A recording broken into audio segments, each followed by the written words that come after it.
Hello learners, welcome back to course BEDS 001 Overview and Perspectives of Values. This is week 2.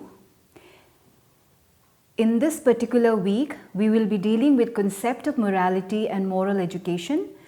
This particular week 2 topic will be divided into 3 sections. Today we will be discussing the first section, section 1, in which moral consciousness and moral education versus religious education will be discussed. And after this section, you will be able to understand the nature of moral consciousness and differentiate between moral education from religious education. Let me rewind a bit. In week 1, we have completed social malaise and the need for value education, wherein we discuss social malaise, we discuss the role of parents, the role of teachers. And in the last lecture, in week 1, I had given you certain multiple choice questions.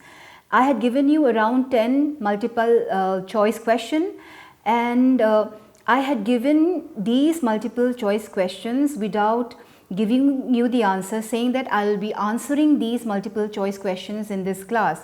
So let me get back to the questions which was asked in the last lecture. The first question was values are. There were 3 choices in each question and one choice is correct. So let me go one by one. The first question was values are.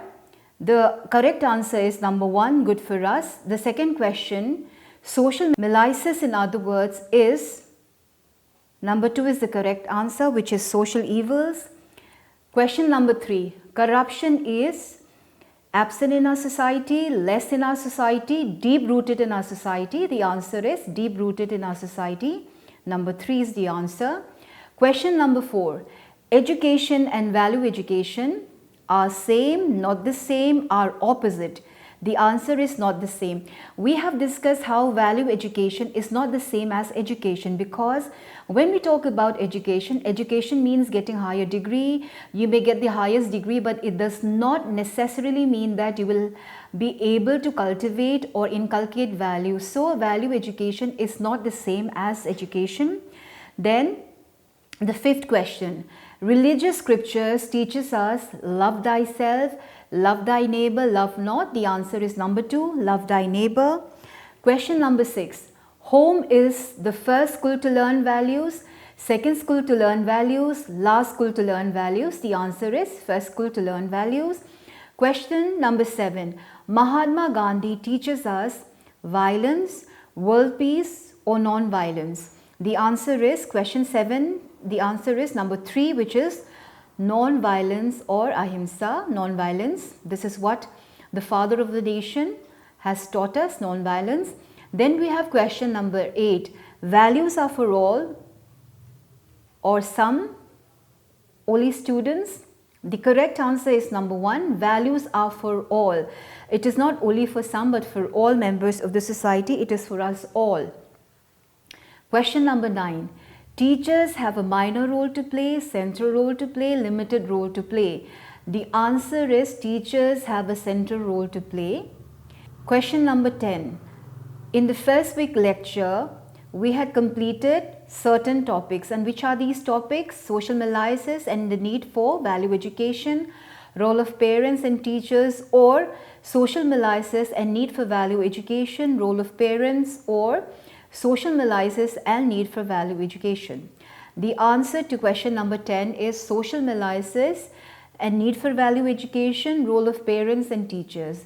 So the first is the correct answer.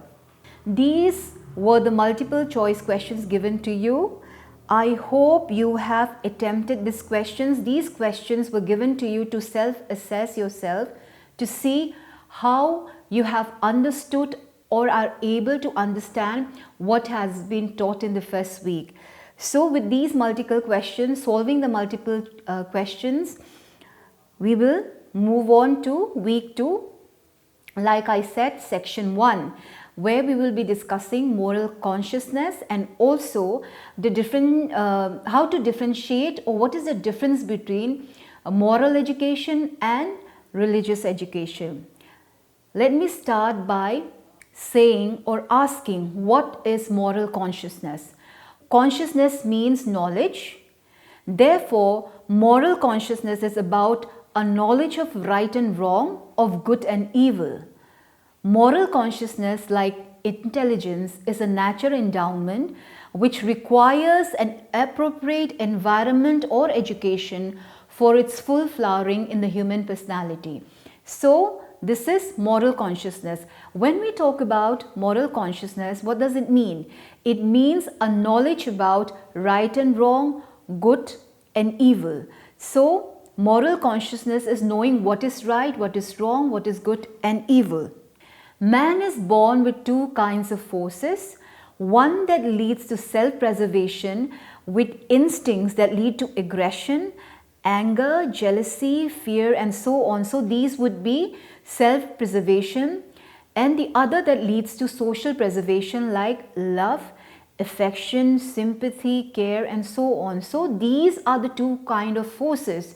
These are the two kinds of feelings, you can say, in a way, which man is born with. That one is self-preservation, where you have all these feelings of aggression, anger, jealousy, fear. In other words, you can say these are negative feelings.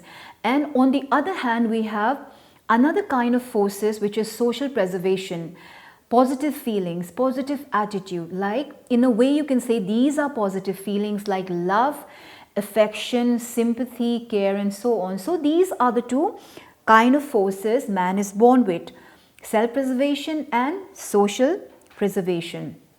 So when we talk about moral consciousness is related with social preservation. Therefore, morality or moral consciousness has no meaning and relevance without a social context. If we take care of others' feelings or emotions as we take care of ours, we are morally conscious. So, in a way, what does this mean? If we have knowledge about others' feelings or emotions, if we are able to empathize with others with regard to their feelings, with regard to their emotions, then we say that we are morally conscious. On the other hand, if the suffering, sorrows, pains of others fail to move us, if it does not bring any empathy within us, if we do not sympathize with the suffering, sorrows, pains of others, it signifies that we lack moral consciousness, because we are not conscious of the other sufferings, we are not conscious of the sorrows and pains of others, which means that we lack moral consciousness. Such consciousness is innate or inborn, and as already pointed out, its natural depends on the environment and surroundings. So when a person is born, there is consciousness about what is right and wrong, what is good and evil. So, however, whether this consciousness will lead to what is called being morally conscious or not morally conscious depends on the environment and surroundings. It depends on the family which has brought you up. It depends on the society. It depends on the surroundings. It depends on the educational institutions in which you go through, to which you go. So, consciousness is there, is innate or inborn, but whether these consciousness leads to awareness, whether it leads to being morally conscious or not being morally conscious, depends on the environment and the surroundings. After talking about moral consciousness, let us move on to the next topic, which is in section 1, moral education versus religious education. Religion and morality are not synonymous, which means religion and morality are not the same. Morality does not necessarily depend upon religion, though for some this is an almost automatic assumption at times. Many people may assume that morality and religion are the same, but it is not. According to the Westminster Dictionary of Christian Ethics, religion and morality are to be defined differently and have no definitional connection with each other. Conceptually and in principle, morality and a religious value system are two distinct kinds of value systems or action guides. Let me tell you the difference further. Let me differentiate between what is religion, what is moral education, religious education, or what is the difference between morality and religion. It is possible to live without a religion. Like, one may be an atheist, one may not follow any religion, one may not believe in God or gods, but it is unthinkable to live without a set of moral values to guide our behavior. There are many in the world who are morally good but not particularly religious. So there is no logical connection between morality and religion. So this is one difference between morality and religion. If we accept a particular code of conduct, not it is recommended by or derived from some particular religious faith, but for reasons other than these, then our morality is not a religious one. For example, you do not tell lies, you are honest, not taking these principles particularly from any religious text, but there is a moral code of conduct which you follow, that is not telling lies or being honest. So it means that morality is not a religious one, because you are not following these particular code of conduct because some religious text tells you to do it, but you are having this particular personal code of conduct, a personal moral code of conduct where you are honest and where you do not tell lies. So it is not particularly a religious one because you are following your own moral code of conduct. For many religious people, morality and religion are the same or inseparable. For them, either morality is part of religion or the religion is their morality. For others, especially for non-religious people, morality and religion are distinct and separable.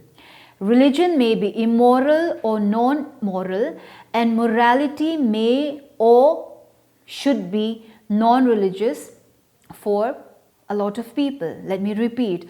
For many religious people, morality and religion are the same or inseparable.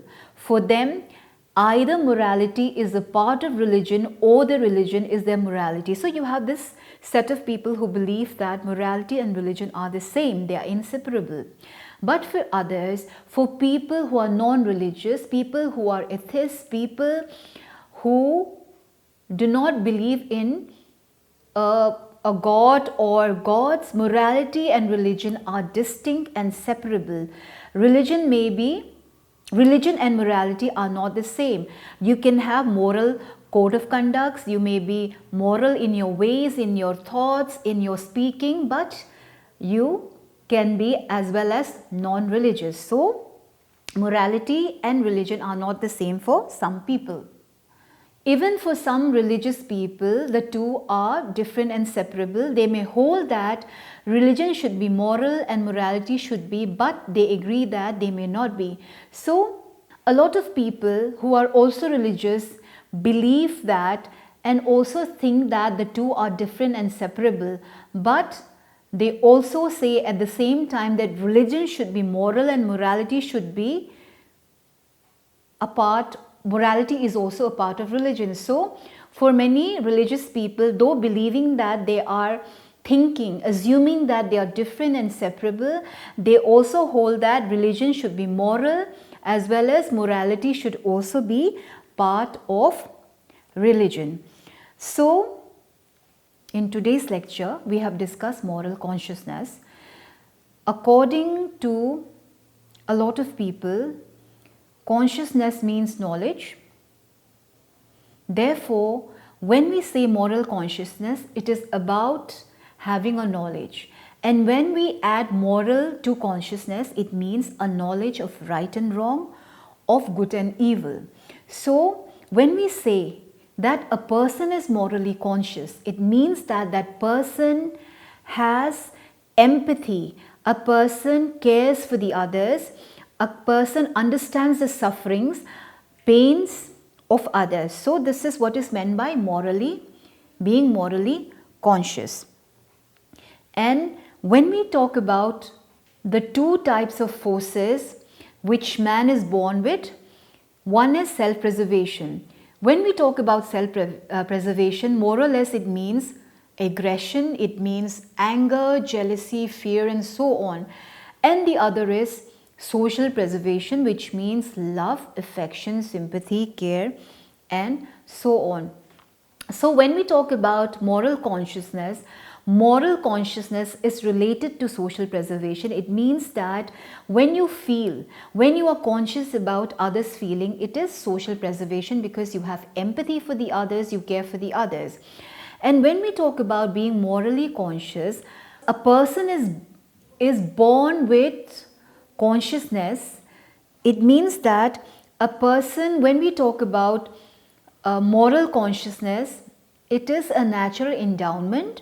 However, how you become a morally upright person, how you become morally conscious depends on an appropriate environment or education for its full flowering in the human personality. When we talk about the surroundings, when we talk about your environment, let me repeat by saying that when you are born, you have consciousness. It means that the consciousness that you have is innate or inborn. It is within you, but how these consciousness is reflected while growing up, how it is nurtured, depends on the environment and surroundings. For example, you are born in a family with values. You are born in a family which teaches you how to respect elders, how to be honest, how not to tell lies. Then these surroundings, the environment surrounding you will help you to become what is called a morally upright person, because you are told to be morally conscious about these values. If a person is not surrounded by values, which means that if a child is not seeing good examples in front of him or her, that is to respect the elders, not to tell lies, to be honest, then this particular child will not grow up to be a morally conscious person. So consciousness to develop, to become a person, to become morally conscious also depends on the environment and surroundings. How these moral consciousness is nurtured depends on the environment and the surroundings and the family, the support system, the educations and so educational institutions and so on. And like I said, morality and religion is different. Morality is different from religion and they are not the same. What is morally right? A person who is morally right may not be a religious person. So, for example, a person who does not believe in religion, who is an atheist, may be morally upright, but he is not particularly a religious person. He does not believe in God or gods. So morality is not the same as religion. Moral education is not the same as religious education. So learners, we have discussed what is morality, religion, what is moral education, what is religious education. We have also discussed what is moral consciousness. I hope in this particular section, which is section 1, week 2, concept of morality, in this particular week we have this is a particular week which will tell you about concept of morality and moral education. This is the first section and we will be covering week 2 in the next 2 sections. So week 2 concept of morality and moral education will comprise of 3 sections. We have completed the first section today. I hope you have enjoyed the class. Thank you so much.